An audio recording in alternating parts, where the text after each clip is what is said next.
अस्सलामुअलैकुम, कैसे हो आप लोग? उम्मीद करती हूँ कि सब ठीक होंगे। आज मैं आप लोगों के साथ चिकन कीमा पराठा की रेसिपी शेयर कर रही हूँ। आप एक बार ये पराठे की रेसिपी ट्राई करेंगे तो आप बाकी सारे पराठे भूल जाएंगे, इतने मज़े के बन के रेडी होते हैं ये। इसी पराठे के साथ मैं आपको होममेड शीट्स बनाने की भी रेसिपी शेयर कर रही हूँ, जिनको आप स्प्रिंग रोल्स में, इन पराठों में, समोसों में और बहुत सारी मज़े-मज़े की रेसिपी में यूज़ कर सकते हैं। और मैंने बहुत आसान तरीका बताया है शीट्स बनाने का, इंशाल्लाह आपको बहुत पसंद आएगा और बिल्कुल भी फेल नहीं जाएगी शीट्स बनाने की रेसिपी। तो चलिए जी, इस मज़े के चिकन कीमा पराठे की रेसिपी को शुरू करते हैं। बिस्मिल्लाह। तो सबसे पहले हम बनाएंगे शीट्स। तो मैंने यहाँ पर एक बोल ले लिया है और इसमें मैं डाल रही हूँ आधा कप मैदा। आपने बस मेजरमेंट्स का ध्यान देना है। मैंने यहाँ पर मेजरिंग कप यूज़ किया है, आप कोई भी कटोरी का इस्तेमाल भी कर सकते हैं। ये मैंने लिया है आधा कप कॉर्नफ्लोर। तो आपने जो मैदे और कॉर्नफ्लोर की क्वांटिटी है वो बिल्कुल इक्वल रखनी है। तो मैंने आधा कप मैदे में ही आधा कप कॉर्नफ्लोर ऐड किया। इसी के साथ 1 टीस्पून नमक और यहाँ पर अब मैं पानी डाल रही हूँ। पानी भी आपने बहुत एहतियात के साथ डालना है। तो मैंने आधा कप पहले अभी पानी डाला आपके सामने, इसे ज़रा सा मिक्स किया और आधा कप पानी अभी मैं और ऐड कर रही हूँ। तो मैंने टोटल इसमें 1 कप जितना पानी इस्तेमाल कर लिया है। ये जो मिक्सचर है इसमें से आपकी 6 शीट्स आराम से बन जाएगी। अभी मैं इसे मिक्स कर रही हूँ चम्मच से। चम्मच से थोड़ा-सा मिलाने के बाद मैं इसे हाथों से फेंट लूँगी, जैसे बेसन को फेंटते हैं पकौड़े बनाने के लिए, उसी तरह से आपने इसे हाथों से अच्छे से फेंट लेना है ताकि ये स्मूथ हो जाए और इसमें कोई भी लम्स ना रहे। ये फेंट चुका है, अभी इसे एक बार छान लूँगी मैं, ताकि बाय चांस कोई भी लम्स होंगे वो निकल जाएँगे। तो इसे एक बार छान लेते हैं और अभी इस वक़्त पे आप इसकी कंसिस्टेंसी देख सकते हो, थोड़ी-सी गाढ़ी है, तो मैं 1 चम्मच जितना पानी इसमें और डालूँगी। तो इसी छन्नी में मैं डाल दूँगी पानी, ताकि छन्नी भी साफ़ हो जाए और पानी भी ऐड हो जाएगा साथों साथ। तो 1 चम्मच जितना मैंने पानी डाल दिया है। तो आप कह सकते हो कि मैंने टोटल 1 कप और 1 चम्मच जितना पानी इसमें इस्तेमाल किया है। तो आपने इसी तरह से मेज़र करके सारी चीज़ें डालनी है। और अभी आप देखें इसकी कंसिस्टेंसी, इसकी अलग से एक चम्मच पर लेयर लग रही है, तो इसी तरह से एक लेयर इसकी लगनी चाहिए। ये पतला है बिल्कुल, आप देख सकते हो, लेकिन इतना भी पतला नहीं है कि बिल्कुल पानी की तरह बह जाए। तो इस तरह से आपने इसकी कंसिस्टेंसी रखनी है। तो ये हमारा बैटर बिल्कुल परफेक्टली रेडी है। अब हम शीट्स बनाने की तरफ चलते हैं। शीट्स बनाने के लिए आपको नॉन स्टिक पैन ही यूज़ करना है। तो मैंने यहाँ पर एक नॉन स्टिक पैन लिया है और अभी इसे मैंने गैस पर नहीं रखा है, आप देख सकते हो किचन काउंटर पर ही रखा है। और इसके अंदर मैं गिन कर डाल रही हूँ 6 चम्मच इस बैटर के, जो कि हमने बनाया है। ये जो सिल्वर वाली चम्मच है ये हम सभी के घर पर होती है। तो इसी से मैंने 6 चम्मच गिन कर पैन में डाल दिया है बैटर। और अभी पैन को इस तरह से घुमाते हुए आपने सारे बैटर को अच्छे से पैन में इवनली फैला लेना है। ऐसा नहीं कि कहीं जगह पर कम है, कहीं जगह ज़्यादा है। आपने बिल्कुल इवनली इसे कोशिश करें कि जितना इवन हो सके उतना इवनली से फैला लें इस तरह से। आपने इसी तरह से ठंडे पैन पर ही बैटर को फैलाना है, बिल्कुल भी पैन गर्म नहीं होना चाहिए। अभी हम फ्लेम को ऑन करते हैं और हाई फ्लेम पर मैंने इस पैन को रख दिया है। अभी आप बस पूरा प्रोसेस देखते चले। अब कुछ नहीं करना है, पैन को हाई फ्लेम पर रख देना है और बस ये बैटर कुक होता जाएगा। मैंने ये क्लिप को कोई एडिट नहीं किया है, ना ही कट किया है, स्पीड भी नहीं बढ़ाई है। ये जो है वो आप देख सकते हो। तो ये 1 मिनट के आसपास ही इस तरह से कुक हो जाएगा। आपने पैन को घुमाना नहीं है, टच वगैरह कुछ नहीं करना है, बस इसे इस तरह से हाई फ्लेम पर छोड़ना है और इसके ऊपर ध्यान देना है। तो इसकी जो बड़ी निशानी है वो ये है कि ये खुद इसकी कॉर्नर्स आप देख सकते हो छोड़ने लगेगा। जैसे जैसे ये पकता जाएगा ऊपर से भी ये सूख जाएगा, अच्छे से बैटर सेट हो जाएगा और इसकी कॉर्नर्स अपने आप छूटने लगेगी। तो ये बड़ी निशानी है। तो इसकी जैसे ही कॉर्नर्स छूटने लगेगी सारी साइड से, मैं इसे तुरंत से नीचे ले रही हूँ, फ्लेम को ऑफ कर रही हूँ और आपने ऑन द स्पॉट इसको पैन से निकाल लेना है। गरम गरम ही आपने इसे निकाल लेना है। एहतियात के साथ निकालें, बहुत गर्म होता है तो हाथ में गरम लग सकता है, लेकिन आपको उसी स्टेज पर इसे निकाल लेना है पैन से। तो ये देखिए हमारी एक शीट तो बन चुकी है।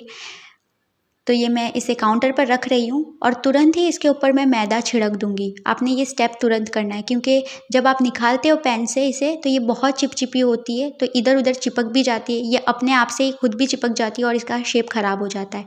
तो आपने तुरंत ही इसके ऊपर मैदा छिड़क देना है ताकि इसकी चिपचिपाहट खत्म हो जाए और ये बिल्कुल हमारी परफेक्ट शीट बनके रेडी हो गई है। ये ज़्यादा मोटी भी नहीं है और इतनी पतली भी नहीं है कि आप इसे हैंडल ना कर सको। ऐसा नहीं है कि ये बहुत पतली है, आप रोल बनाओगे, पराठे बनाओगे तो फट जाएगी, और एट द सेम टाइम मोटी भी नहीं है। बिल्कुल परफेक्ट हमारी शीट इस तरह से बनके रेडी होती है।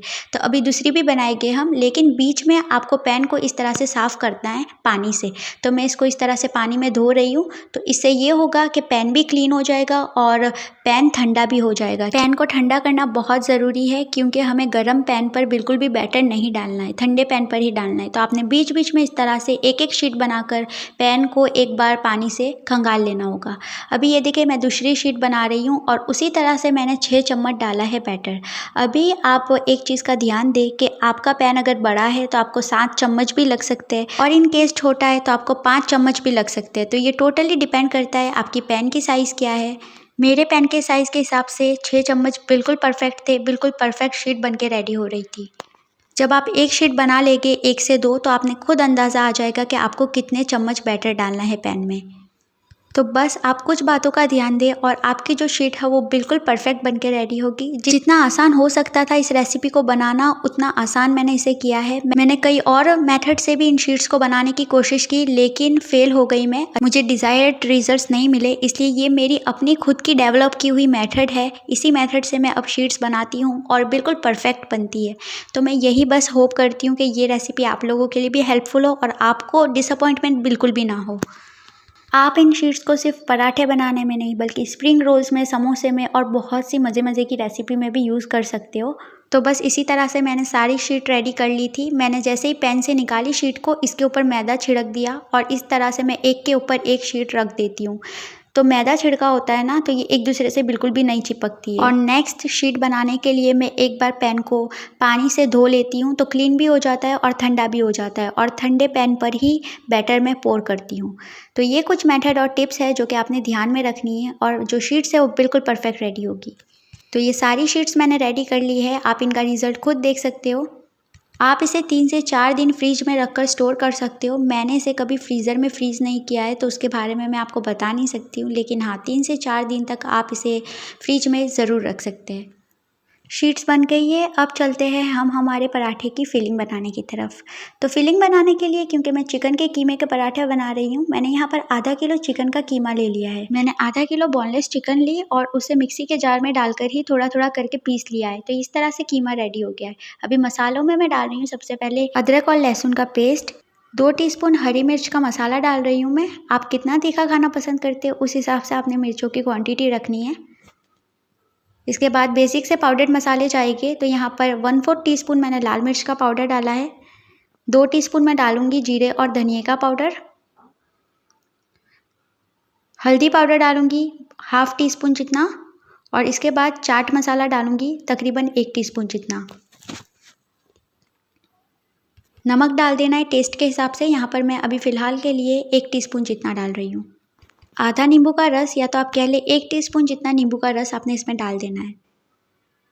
सारी चीज़ों को बहुत अच्छे से मिक्स करूँगी, हाथों से ही मिक्स कर लेना है ताकि अच्छे से मसाला चिकन के हर एक रेशे में लग सके। मिक्स करने के बाद यहाँ पर ऑयल डाल रही हूँ मैं, तो मैंने 1 टेबलस्पून जितना तेल डाल दिया और इसे भी अच्छे से मिक्स करूँगी। मुझे थोड़ी सी हरी मिर्च की क्वांटिटी कम लग रही थी तो मैंने थोड़ी सी और ऐड कर दी। तो इस तरह से आप अपने स्पाइस लेवल के हिसाब से तीखा एडजस्ट कर सकते हैं। मसाला अच्छे से लग गया है कीमे में, अब हम इसे पका लेंगे। तो लो फ्लेम पर आपने इस चिकन को पकाना है, चिकन के कीमे को। तो लो फ्लेम पर मैंने इसे रख दिया है और साथों साथ मैं चम्मच चलाते हुए इसे ब्रेक भी करती जाऊँगी क्योंकि ये कीमा ना बहुत लम्स बनाने लगता है अगर आप इसे चम्मच ना चलाओ तो मैं चम्मच चलाकर इसे ब्रेक भी करती जाऊंगी और इसकी भुनाई भी होती जाएगी। तो लो फ्लेम बस आपने रखनी है, इतना ध्यान देना है। लगभग 7 से 8 मिनट में ही ये कम्प्लीटली अच्छे से कुक हो जाता है। तो आप देखोगे कि वाइट वाइट टर्न होने लगेगा जैसे जैसे पकता जाएगा। तो इस तरह से चम्मच चला कर ना मैंने इसे पका लिया है।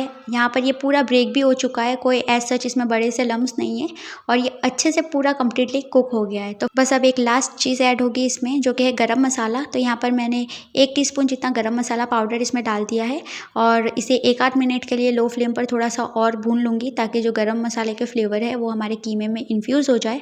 1 मिनट के बाद मैं फ्लेम को ऑफ कर दूंगी। तो ये देखिए हमने इसे गरम मसाले के साथ भी पका लिया है। अब फ्लेम को ऑफ करते हैं और अब इस चिकन के कीमे को दुगना टेस्ट देने के लिए हमें इसमें चॉप की हुई प्याज डालनी है और पुदीना भी डालना है। तो अब चाहे तो हाथ से भी चॉप कर सकते हैं। मैंने 2 मीडियम साइज़ की प्याज को लेकर इस तरह से बड़े चंक्स में काट कर ये चॉपर में डाल दिया है और इसी के साथ आधा मुट्ठी पुदीना भी डाल दिया है। तो ये दोनों साथ में ही बारीक से चॉप्ड हो जाएंगे तो हम हमारे कीमे में इसे ऐड कर देंगे।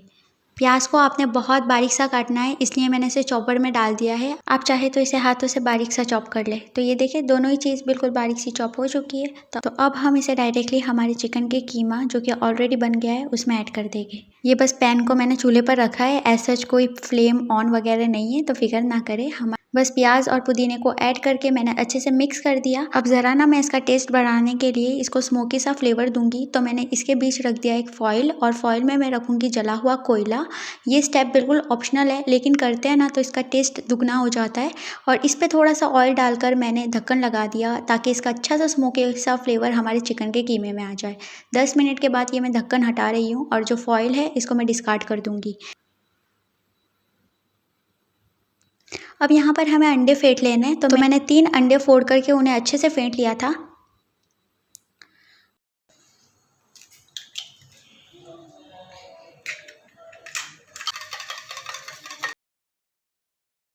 अब इन फेंटे हुए अंडे को हमें ऐड कर देना है हमारे कीमे में, और इसको अच्छे से कीमे के साथ मिक्स कर लेना है।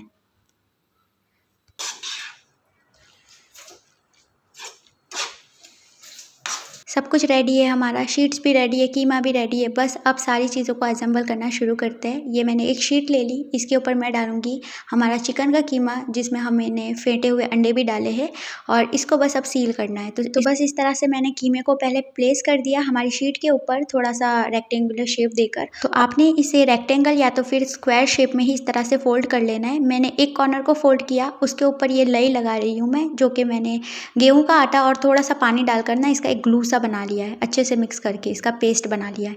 तो ये मैं लगा कर ना इसको स्टिक कर दूंगी। आप चाहे तो मैदा और पानी डालकर भी इस तरह से लई बनाकर आप स्टिक कर सकते हो पराठे को। तो ये देखिए अच्छे से सील हो गया है। तो मैं एक एक पराठा इस तरह से बना करके रखती जाऊंगी। ये दूसरी शीट ले ली, और इसके ऊपर कीमा डाल देंगे हम। कीमा डालने के बाद इसे फोल्ड करेंगे चारों साइड से। इसके ऊपर लगाएंगे हम हमारा वो पेस्ट आटे और पानी का, तो ये चिपक जाएगा अच्छे से, फ्राई करते वक्त खुलेगा नहीं। और इस तरह से मैं सारे पराठे रेडी कर लूँगी। तो ये सारे पराठे हमारे रेडी है, बस अब इन्हें हमें फ्राई करना है। तो मैंने एक पैन में ऑयल गरम करने रख ही दिया था। ऑयल को आपने खूब अच्छे से गरम करना है। आप चाहे तो कढ़ाई में भी इसे फ्राई कर सकते हो, लेकिन यहाँ पर मैंने बड़ी साइज़ का पैन ही ले लिया है, ताकि मैं आराम से 2 पराठे इसमें फ्राई कर सकूँ। तो तेल जैसे ही बिल्कुल अच्छे से गर्म हो गया, मैंने हाई फ्लेम पर गर्म किया, फ्लेम को बाद में मीडियम करके इसके अंदर मैंने पराठे डाल दिए। अब बस दोनों ही साइड से हमें सिंपली इसे इतना फ्राई करना है कि इसके ऊपर अच्छा सा गोल्डन सा कलर आ जाए, और ये जो हमारी शीट है वो क्रिस्पी सी हो जाए ऊपर से। ठीक है, तो बस इतना सा हम सिंपली से फ्राई कर लेंगे, अलटते पलटते हुए। तो मीडियम फ्लेम पर ही मैंने इसे अलटते पलटते हुए अच्छे से फ्राई कर लिया है। इसमें जब अच्छा सा कलर आ गया, तो सारे तेल को निथार कर मैंने इसे तेल से बाहर निकाल लिया। तो ये देखिए इस तरह से मज़े का कलर आ जाना चाहिए। मैंने सेम तरीके से सारे पराठों को फ्राई कर लिया। इन गरम गरम पराठों को आप सर्व करें प्याज के साथ, अपने मनचाहे सलाद के साथ, नींबू के साथ, बहुत मज़े के लगते हैं ये। इसका टेस्ट इस कदर ज़ुबान पे रह जाता है ना कि आप इसे खाओगे तो खाते रह जाओगे। इंशाल्लाह आपको बहुत पसंद आएगी, तो ज़रूर ट्राई करें। आई होप आपको आज की रेसिपी अच्छी लगी होगी, हेल्पफुल होगी आपके लिए। बस यही एम है मेरी इस रेसिपी का, कि आपके लिए हेल्पफुल हो, आप इजीली अच्छा मज़े का खाना बना सके। अपना ख्याल रखें, मुझे दुआओं में याद रखें। वीडियो अच्छी लगी हो तो लाइक करें, और मेरे चैनल को सब्सक्राइब किए बिना ना जाए। देखने के लिए बहुत शुक्रिया। अल्लाह हाफिज़।